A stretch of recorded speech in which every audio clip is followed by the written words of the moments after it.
You're listening to episode 99 of Liz's Healthy Table.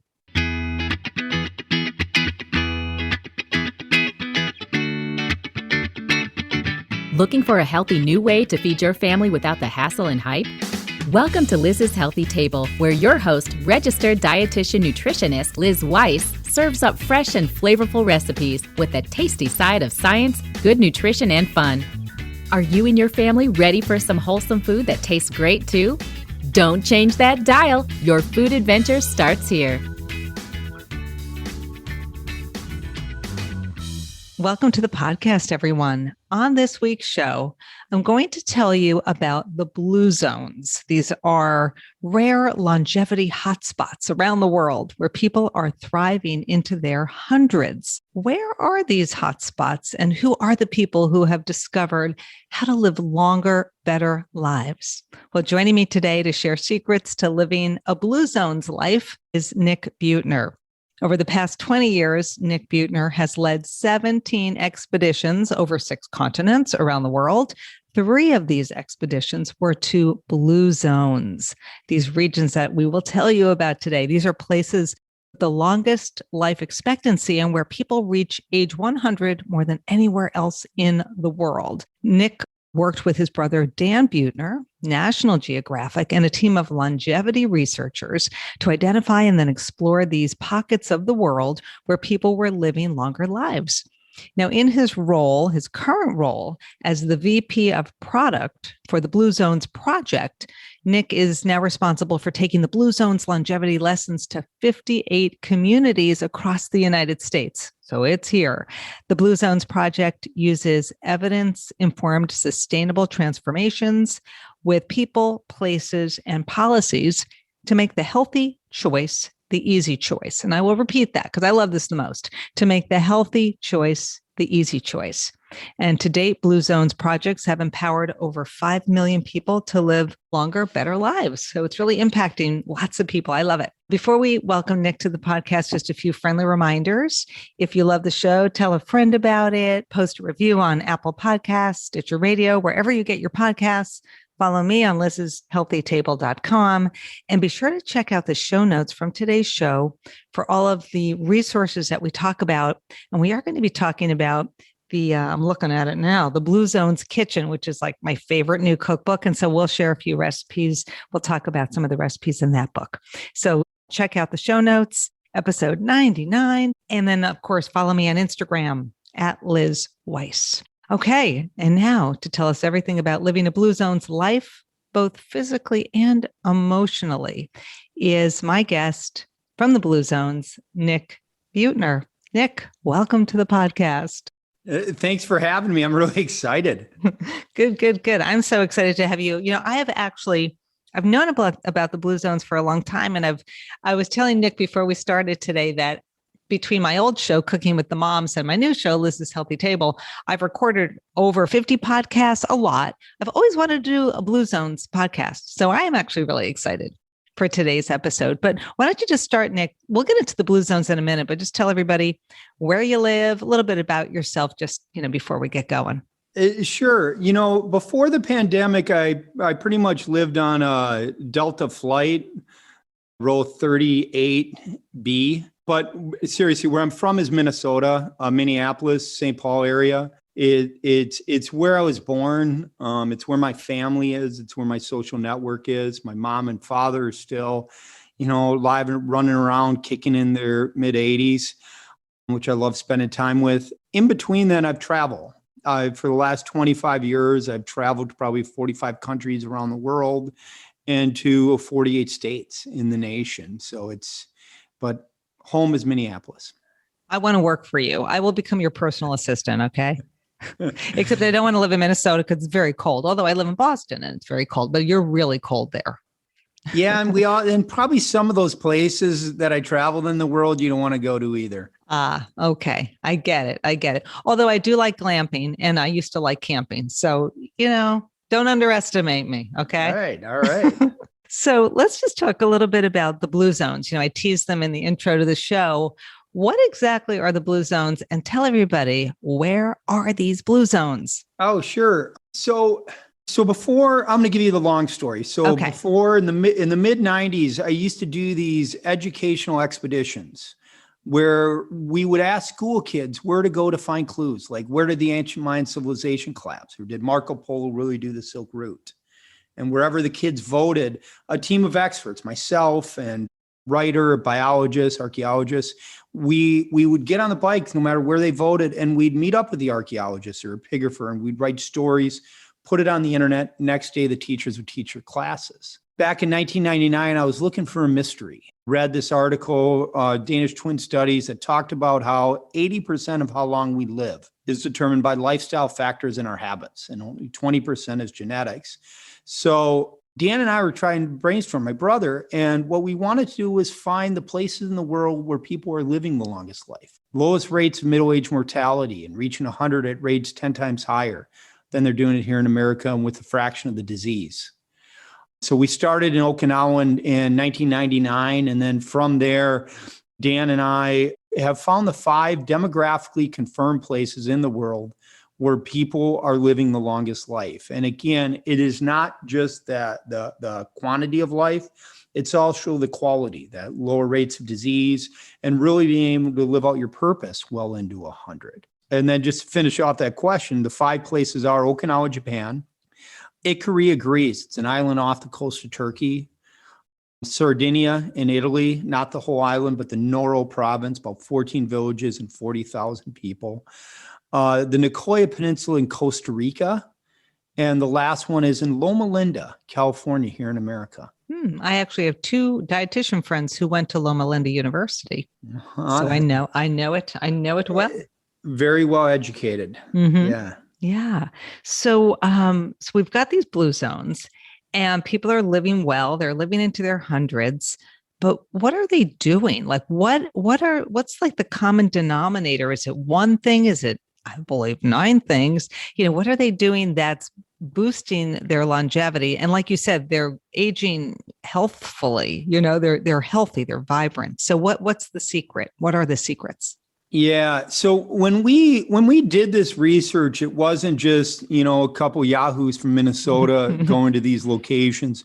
We partnered with a guy named Michel Poulon, who's a demographer and a physician, Gianni Pez from Italy, because we wanted to demographically confirm these.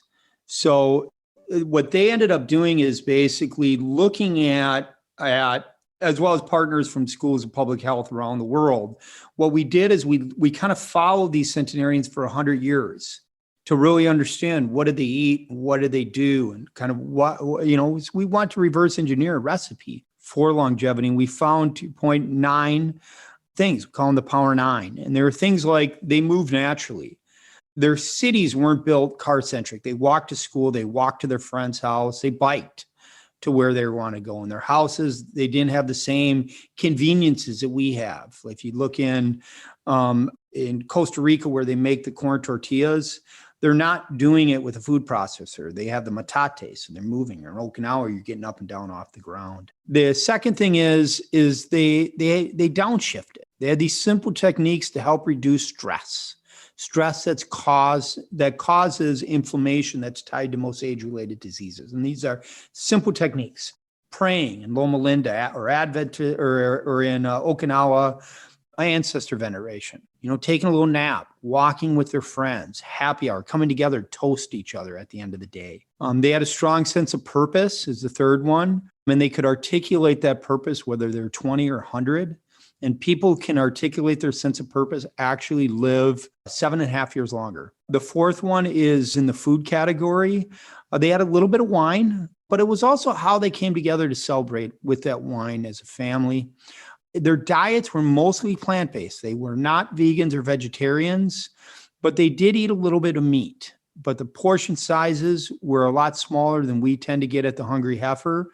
And the quantity, it was maybe about 4 times a month, and that was it. And then they had lower caloric intake than we tend to have here in America. That's the 6th one. And then the last ones are more socially driven. They focused on family.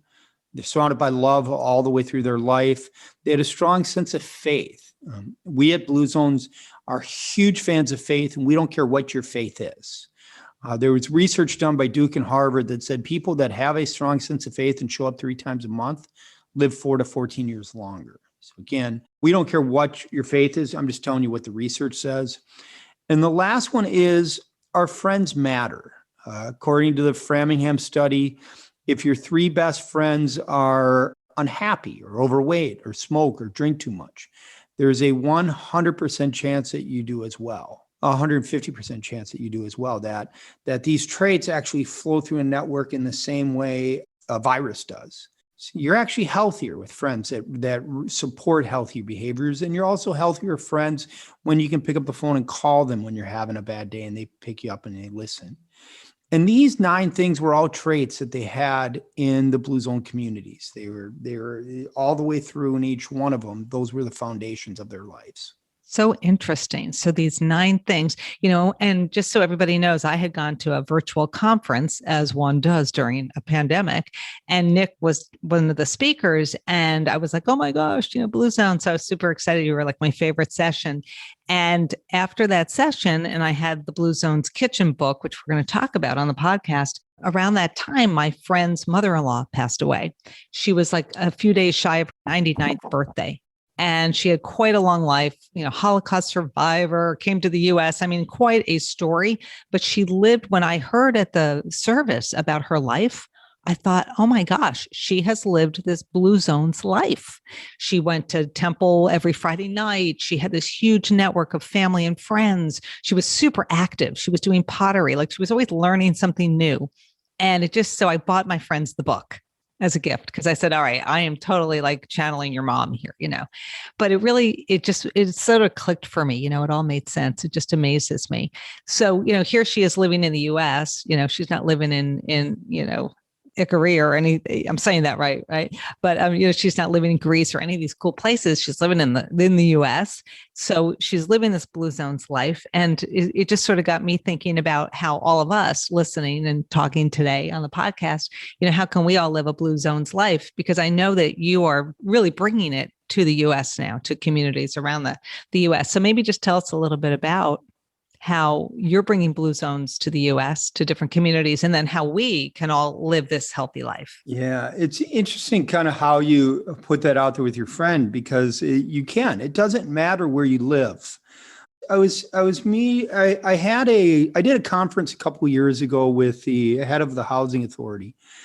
And what he ended up saying to me, and I should know this, but I didn't at the time, is that the number one indicator of how long you're going to live here in America is the zip code you're born into. From one zip code to another, within a 20-mile period, you can see a difference of about 18 years of life expectancy in this country. You jump in a car, you drive 30 minutes, 18 years. And it's because of our environment. Our environments in if you look at the Blue Zones and the places, the hotspots around the world that we travel, I never once met somebody at age 50 who said they wanted to go on a diet. I didn't meet somebody at age 50 that wanted to start exercising.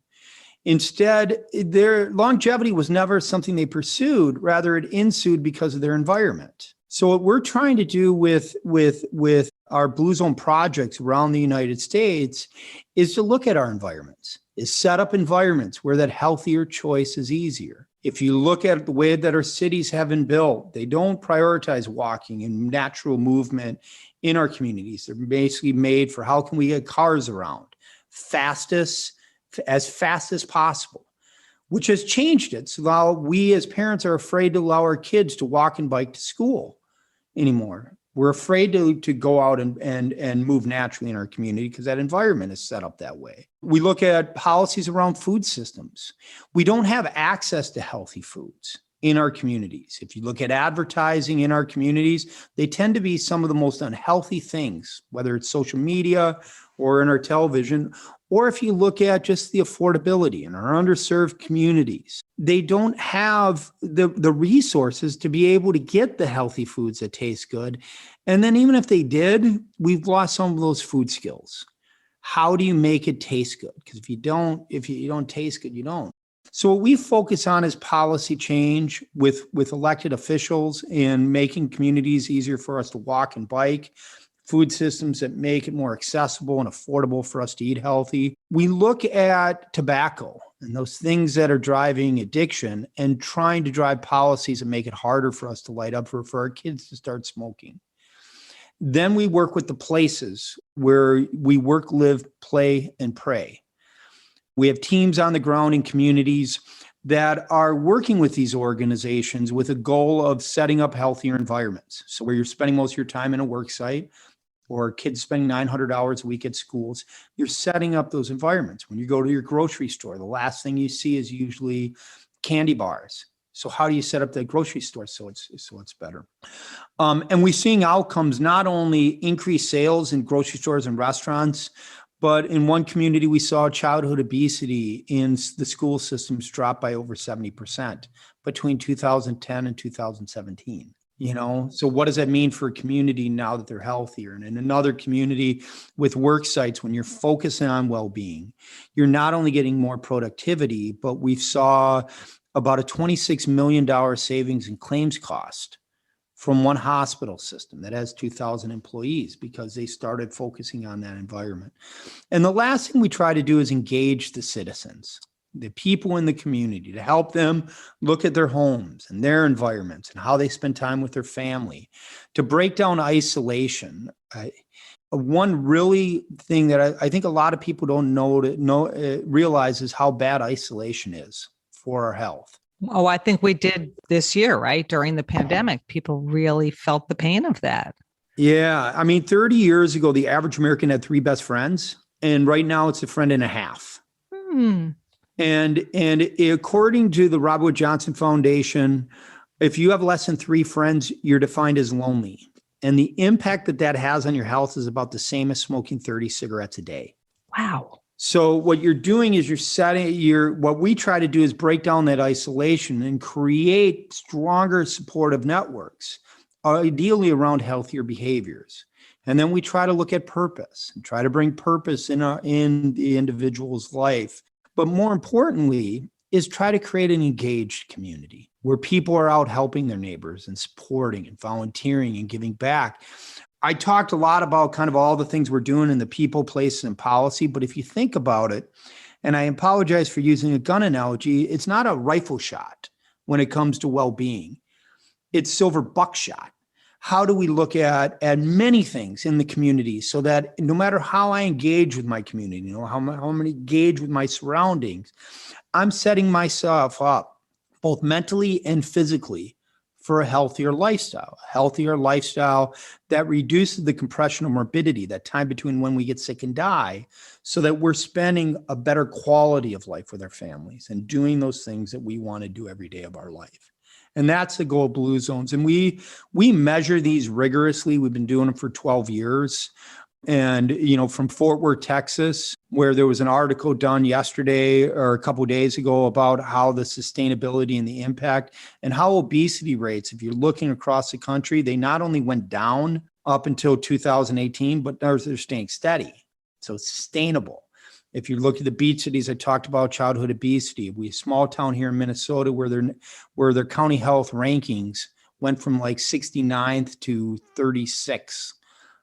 So they're healthier, but downtown, their business community started thriving. They have more people, more investment in those downtown because it's a healthier community. So it gets me thinking too, like within communities, you can't just have like the parents screaming, saying like, we need healthier school lunch or we bring recess back. It's like you could scream and yell. Believe me, I've been one of those parents where you're constantly advocating for just healthier food and movement in the school. That's one little area. You really need leadership at the top, and then you need people in the community. So I believe it has to come from the top down and the bottom up, like for this to work. It can't just be a few people screaming and yelling. That's exactly right. With Blue Zones, if you look at the work that we did in Fort Worth, we had over 400 volunteers or 4,000 volunteers, 4,000 volunteers in a 5-year period that were working in the Blue Zone project. And if you look at it, that's your bottom up, because as you look at creating a blueprint, a plan, so the first thing we'll do is we'll spend 9 months in a community really understanding it, because I can't go to a community. I don't know what the challenges are, what they need. So I'll go in there and do some secondary measurement using the well-being index and look at community rankings and Burfist data so I understand that. And then I'll do primary data collection where I'll do interviews to really understand. And then we will hire teams on the ground and put together committees that are actually implementing and helping design the blueprint that is based in measurement. It's based in outcomes. And we'll spend 9 months to get the leadership, your mayors, your largest employers, your grocery store chains, your superintendent of schools, to get them all on board. So you have that leadership at top, but then you also have the volunteers and individual citizens sitting on committees to define the policies that they want to pass in partnership with your city leaders. So what you're doing is you're breaking down silos. So everybody's working together around a common goal. And we, again, measure it rigorously more than any other program that I know that's out there around it to ensure that we are moving the needle in the blue zone stuff. And we even put our fees at risk that we are going to be successful in reducing those risks, those health risks that are impacting individuals' lives. I think it's fabulous. I'm in. Hire me. I want to work for you. So he's laughing. You're in. Thank you. You're in. I love it. So I live in Boston, but I also live on Nantucket. We sold our house in the suburbs of Boston, and we have a summer house on Nantucket. My husband works here now. And so we've been here like throughout the pandemic, very quiet. And so there's a lot of opportunity to walk, and there's a lot of open space here, but maybe Boston, maybe you need to come to Boston. But I want to talk about diet because of course this is like a food and nutrition podcast. And I know you said in the blue zones, they eat a mostly plant-based diet. It's not all plants. So it's not like you have to be a vegan or a vegetarian to live a blue zones life. You just want to eat more plants. And, just from looking at your book and listening to your lecture a while back, I know that beans, are one of the it's like a thread between all of these blue zones. So they're eating beans in the Costa Rica region and in Loma Linda and in Okinawa. I'm looking through the book here, and like every chapter, every blue zone I go to, I see beans. And, I happen to be a fan of canned beans because I do like the convenience of that. And it breaks a barrier down, just makes it easier. But talk a little bit about just some of the foods, in the blue zones and what you observed in terms of people eating and some of the bean, this bean connection. Because Sure. I'm a bean super fan. Sure. If you look at the Blue Zone Kitchen, that book, what we ended up doing is we not only did a metadata analysis of the foods of the blue zones, to really understand kind of what did they eat, what were their foods. I could talk about that if you want. But if you look at kind of what we came out of, it was probably 90 to 100% plant-based were their diets. Now, and everybody here might go, oh my God, you're going to be vegan, get rid of meat. I always say, can we just start with reducing that plant-based protein a little bit and add more vegetables to our plate? Or wait, you're saying meat, start with reducing the meat protein. The meat protein, and add more vegetables and add a starter for people that are just, I'm not ready to go all the way. Let's just start with shrinking that because we eat way too much of it in this country. But when you look at beans, they were consistent throughout the blue zones, and they're one of the healthiest foods for that protein that you can get. But the other thing I like about beans is at the end of our digestive tract, there's a 6-pound virtual biome. It's about 100 trillion cells that help us digest our foods, but it also creates short-chain fatty acids. The microbiome. Yeah. Yes. The microbiome. All those good microbes. Yeah. Yeah. And it helps. And what it does is it helps reduce inflammation that causes diseases, and that's in diseases and type 2 diabetes. And it impacts obesity and heart disease, and even can regulate your mood in a lot of ways, help you be healthier. But the only thing that microbiome eats is fiber. And beans is an amazing source of that fiber. And like you said, canned beans are great. They're easy, they're quick, they're done. If you look, one of the things that we were able to do that I really like about the beans and the recipes is we ended up meeting this guy, this in the Blue Zone books, that the Blue Zone Kitchen. Basically, what we did is we went back there and we asked the people in the centenarians in the Blue Zone communities, what did you eat as a kid, and can you make it for us? And they ended up making the foods for us, and we ate them and then shared stories with them. They talked about the foods. Like one of them was in Sardinia, they make this minestrone soup every year, and and as it turns out, the longest lived family in the history of the world.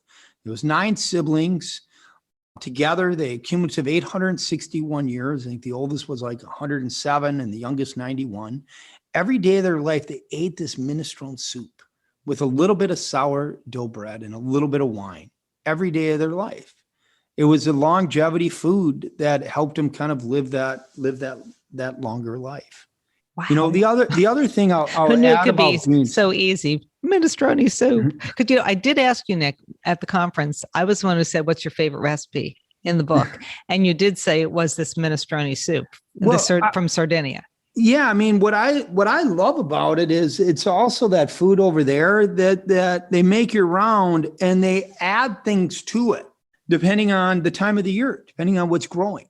You know, so if you're in carrot seasons, great, and winter season, something else. You can always just throw stuff in there, and it just tastes good. And if you look at the serving cost of it, it's almost nothing. So that's the other thing people say is eating plant-based is expensive. You know, and here's something really easy to make and cheap for us to do it.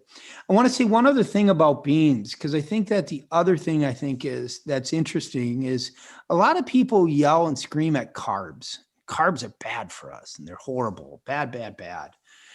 But the only thing I think about is the problem with carbs is a lollipop is a carb, but a lentil is also a carb, right? So yeah, if you're eating only cookies and candy, yeah, carbs are bad for you, you know, but if you're getting those healthy carbohydrates in our body, which in the Blue Zone communities, they tend to eat a lot of carbohydrates. It has a different value. Right. Because they're eating the fruits, the veggies, they're eating the beans, the lentils, the whole grain breads, things like that. And getting those whole healthy grains. carbs. Yeah. The interesting whole grains and stuff. Yeah. I do agree with you. And I hear from my listeners a lot and my readers about carbs because they have kids and they're concerned that their kid is just eating carbs all day. But I think it is a lot of these refined carbs, these white carbs, these heavily processed carbs that don't bring that healthy fiber to the diet. And I am a big fan of fiber because I am a big fan of feeding that microbiome. Yeah. So important. And the other thing too, in the Blue Zones, just, I know maybe you can give us some examples in some of the parts of the world where they are, you said moving, like they're outside, they're digging, they're chopping wood, they're doing things that bring them, or they're gardening. And when you're hanging out in a garden and you're playing in the dirt, that's another great way to nurture the microbiome. And so I'm wondering if just being outside and in nature is fueling this longevity as well. Yeah, I mean, it's a few things. So everybody asked me, what did I get out of the Blue Zones? To follow up on that list, I actually do a garden. I'm going over tonight with my father. He's 85 years old. Every summer we do a garden together. This year for 3 of us, we've so far planted 468 onions. We have like 42 tomato plants that are going to go in tonight. That's a lot of tomatoes. Exactly. But I let my dad go. But when you look at that movement, when you look at gardening, the value of it is when you're running, it's hard on our joints. It's hard on our body. That pounding is always, it's hard on us.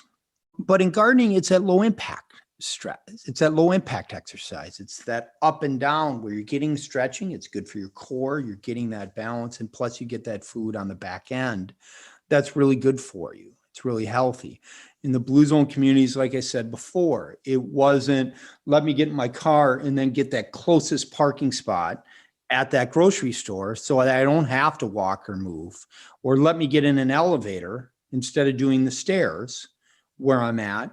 they were deconvenienced. They were forced to move. In Okinawa, you got up and down off the ground. They didn't have the furniture. In Costa Rica, they cooked their meals over these fires on the ground. And again, they're getting down on the ground in order to do that.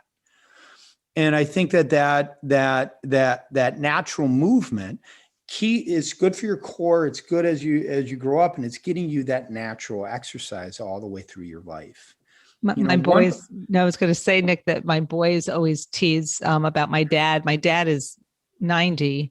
He has Lewy body dementia. So, the body's going, the mind's not, unfortunately. And that's been a journey. But for many, many years, he always tinkered around the garden, and he would go in there and like pick up sticks. And, he just like got the wheelbarrow. He's always, picking the sticks up, cleaning the big garden. It's a whole lawn area, and constantly on the move. And I think that ties in as well, exactly to what you're saying. He was never an exerciser, but he's always moving. That's the difference, right? Yeah, no, 100. Then my father is the same way. COVID was incredibly hard on him because he was locked in our house, so it's not only that social export, that social, but it's getting compounded by the fact that you can't be physical. You weren't moving around and getting that exercise, which again impacted his life both physically and socially. And now that everything's opened up and he's vaccinated, running out like the old, it's a totally different person. That's and good. Again, that exercise does impact our life mentally as well. It has a mental impact to be able to also move like that. Did you find people in the blue zones have less dementia? I'm just sort of curious. I know that it wasn't something we were going to talk about today, but thinking about my dad, who actually was a meat and potatoes guy. As he got older, he explored and started to eat avocados and a few more fruits and veggies. But is there any connection in the blue zones to less dementia than in other societies or communities? Well, look at you throwing the tough questions at me. Give me the data. The answer to the question is yes. What we saw in Ikaria, for example, here in America, once you reach the age of 85, most of us have some type of vascular dementia. In Ikaria, we almost found none. And it is also significantly less than you even see on the mainland of Greece. So it's not only, you're not just comparing it to America, you can compare it to the mainland of Greece and see it. And part of what they believe it is the exercise and the movement. Part of it is the social and the conversations and how they came together socially. And some also believe it's their foods and their diets that they eat, including a tea that has and I want to get this right, it's a dandelion and oregano, and I believe a thyme is the third, that they put in this tea. And some doctors actually believe that it works as a diuretic, reducing that swelling that causes or impacts that vascular dementia. Well, that's really interesting because oh my gosh, I'm getting so personal here with you, but my son has Lyme disease. It's chronic. And, he's been through years of trying this and that. And long story, one of the therapies I heard about was dandelion tea and oregano oil. So that's really interesting. And maybe this anti-inflammatory aspect, because people with chronic Lyme, there is a lot of inflammation and it impacts the brain. So maybe again, I'm going to go get some dandelion tea. It's reminding me to stock up on it again. But so give us like 5 quick things that we can all do in our homes, in our personal lives today to live a blue zones life. And again, I mean, I laid out the Power 9 earlier, and I want to be clear, if we don't have to do it all. And if we sit here and set up our lives to be able to try to do everything, we're setting ourselves up for failure, right? Agreed. So that's the first thing is look at our environments, look at your environment, set up your environment to make that healthy choice easier. When you look at your homes, one of the things I like to say is what's on your counter? Is it a bag of chips and cookies, or is it a bowl of fruit? So when you have that impulse where you want to grab something to eat, you can, you're grabbing that healthier food. And the same thing as you design your refrigerator. What's at eye level? Can you shift things around, and move it just so that environment, that choice is easier. That's number one. The second thing I like to talk about is our friends. Friends are important, and friends aren't always easy. But I believe as friends, you need to, you get out of it what you put into it. We need to be dependable. We need to be supportive as friends, but you also have to be attentive. You have to be there. And just like our kitchens, we can set up our environments of our friendships to help support healthier behaviors in our life and to get that support network. But friends are so important. And the friends you have, what not only around healthy eating and movement and all of that stuff, but even that support when you need that help or I need to talk to somebody, you have that. That's two. The third thing I look at is around that intentionality when we go to bed, we sleep. A lot of people, this is what's right next to their beds. The phone. Yeah, that phone and that electronics that is Mm. getting your brain going and all of that other stuff. How do you look at designing our bedrooms and designing our houses and designing our processes before we go to bed to make it healthy? We have a Blue Zone checklist on our website that creates kind of tools like that can support some of that, again, choice architecture to be able to set that up. This one's a little bit easier and it's just kind of minor, but deconvenience your life. Like I mentioned earlier, when you drive to that grocery store, when you drive to where you're going, park in the back, take those extra steps. We sit down, we sit down all day long. We're sitting down and we're not moving enough. What if we parked in the back of that parking lot and just walked in and had to carry bags all the way out to our car, getting that extra? It's a little bit, but it adds up, I believe. And the fifth thing is volunteering, to really think about your skills. What are those things that you're really good at? Think about your passions, those things that you like to do, and try to find a way to give back to your community. Try to find a way to give back by leveraging those skills, doing those things that you want. It feels really good to give back. It feels good to do good. And if you look at the profile of people that volunteer, they tend to live longer, they tend to be healthier and happier in their life. So that's probably the fifth thing. And those I threw out, all those are just kind of random, but those are 5 things that I would think about. Yeah. And I think they're very doable. Yeah. I think during COVID, it was hard. Like a lot of the volunteer stuff I do, I couldn't do anymore because it was about like community meals and cooking and people coming together, which, they weren't doing for the longest time. And I will tell you, I was traveling the other day, was going through the Charlotte airport, and boy, was it busy. And I had to go pretty far to get to my connecting gate. And I get to the escalator and literally every single person was going up the escalator. And I was like, I am taking the stairs. So For you, I slumped perfect. my way up the stairs. And again, no big deal. It's these little things, because I knew I was going to be stuck on a plane, for hours on end. And so It adds up. it does. It absolutely adds up. And they're so lonely. Nobody uses them. You kind of feel bad for them. I know. And I also am so paranoid about touching the handle now. So I walk up very carefully, like, don't fall down these stairs, Liz, because I always tell myself, hold the handle, but nope, just walking up, using the core, staying balanced. And yeah, it definitely adds up. Just to kind of wrap it up, because I'm, very interested in kids and nutrition.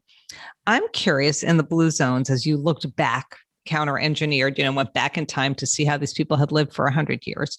When you look at what they ate as kids, or maybe what their grandkids are eating today, is there any such thing as this kid food, or do they eat just family food? Well, normally in the Blue Zone communities, they ate family food. They came together around family. There was a ritual where they ate together. It wasn't, hey, I'm going to grab my food and sit in front of the TV or drive through that drive-through and pick it up and eat it in my car as I'm traveling. They were a family unit. And the kids ate the same foods as the parents did. I gave you that example, the minestrone soup. That's what they ate every day of their life, whether kids or adults. That's what they ate. And part of that was economics and the reason behind it. I think in some of the communities, it's a little bit more challenged now, and including the Blue Zone communities. You're seeing kind of that influx of fast food restaurants, for example, in Okinawa, where you have the military bases in Naha and near there.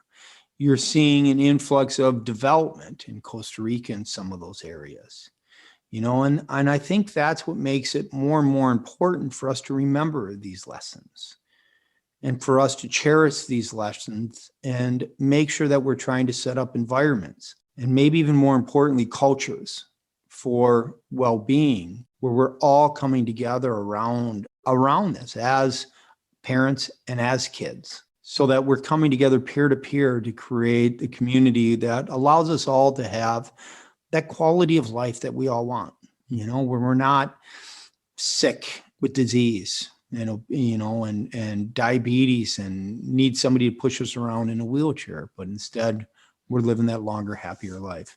I like that. Longer and happier. That's the key. The Blue Zones Kitchen. I wish we could just talk about that all day because it's a beautiful book. The recipes are fabulous. And I will encourage everybody to check it out. I did check it out on Amazon. I think you had something like, 1,000 reviews. I mean, clearly people love this book. It does make for a great gift, by the way, for anyone, looking to get someone a special gift. It's phenomenal. And I do love how you broke it down into each Blue Zone and then just gave us so many of these beautiful plant-based recipes to choose from. And made it easy. We brought all those recipes into a kitchen. So we know you can get them at the store, you can get them at wherever you are. And it's affordable. It's not like you need, $40 to go make a meal, it's just, and it's easy. You're right. It's everyday ingredients. And you've translated those ingredients so quickly and easily. Like I'm looking here at, let's see, Okinawan beans and rice. Ooh, savory rice porridge. I had put some bookmarks in here. What is this one? This is the minestrone 3 ways that you love so much. Well, what I like talking about around food and kind of the basis of kind of in our minds we thought about is, of course, the food that you eat has to be good for you, right? You have to understand what it's going to do and why it's value for your body. But the other thing is it has to taste good. I can tell you to eat Brussels sprouts, but if you don't like Brussels sprouts, you ain't going to eat it. I love them. So, right? But if you can prepare them right and understand how to prepare them to make them taste good, then you're going to eat more and your kids are going to eat them. And the other thing I like to think about is it has to be easy.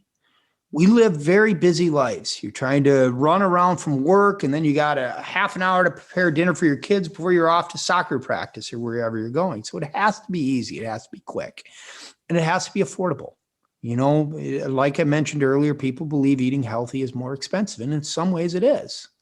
It's still some of that processed foods are cheaper in our grocery stores and they're easier, but they're not necessarily better for us. You're not getting the ROI that I think is important. So we try to look in that recipe book. How do we also make it affordable?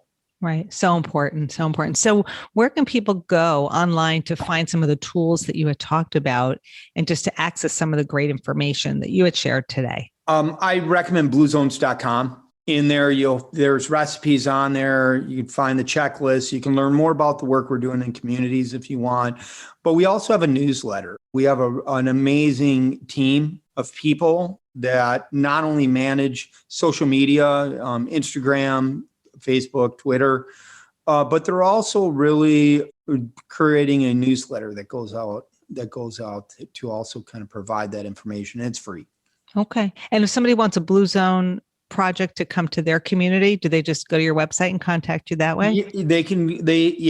I'll give it, I'll be honest with Nick at bluezones.com. Anybody's interested, they can reach out to me or go to the bluezone.com website. There's a place in there where you can reach out as well. You're changing the world one community at a time. I love it. Thank you so much, Nick, for coming on the podcast today. Thanks for having me. This was great. This was so great. Finally, after all these years, I get to talk about the Blue Zones. Hooray. You guys, if you love the show today, please tell a friend about it or, post a review on Apple Podcasts or Stitcher, wherever you get your podcasts. The show notes will have a lot of resources for you. So head on over to lizshealthytable.com, episode 99. And we didn't get to any centenarian jokes today, which of course would be 100, but Nick was 99 and not 100. But it was a great episode. So thanks everybody for listening to Liz's Healthy Table.